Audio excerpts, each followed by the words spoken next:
High, আমি ভূমিকা।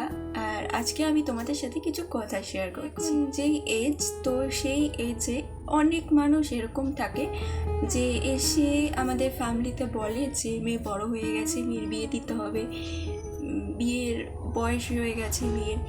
তো আগের দিন যখন ক্লাস থেকে বাড়ি এসেছিলাম, ঠিক আছে, বাড়ি এসে খেয়ে দিয়ে বিছনায় একটু রেস্ট নেবো বলে শুয়েছিলাম।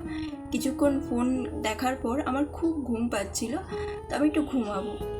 যেই ফোনটা রেখে চোখটা বন্ধ করেছি, 5 মিনিটও হতে পারেনি, তার মধ্যে কি হয়েছে, এই কানটার মধ্যে কোনোভাবে কোনো পোকা বা কোনো পিঁপড়া কিছু একটা হবে, এই কানে ঢুকে গেছে। তো যথারীতি ঢুকেছে, শুধু ঢুকেছে তাই না, কানের ভেতর ঢুকে তাণ্ডব করছিল, মানে খুব কামড় দিচ্ছিল আর আমার প্রচণ্ড ব্যথা করছিল।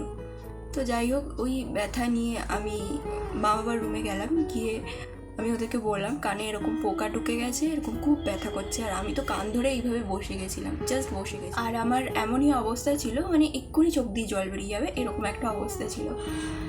তো ওই অবস্থায় মানে আমি জাস্ট দেখেছি যে আমার বাবা জাস্ট ছটপট করছিল, মানে ওরা এমন ইসে করছে কেউ এসে আমাকে মার্ডার করে দিয়েছে। মানে সময় ভর দুপুরবেলা, তো স্বাভাবিক ব্যাপার, কোনো দোকান বা কিছু খোলা থাকে না ওই টাইমে। তো যাই হোক, তাও বাবা বেরিয়েছে।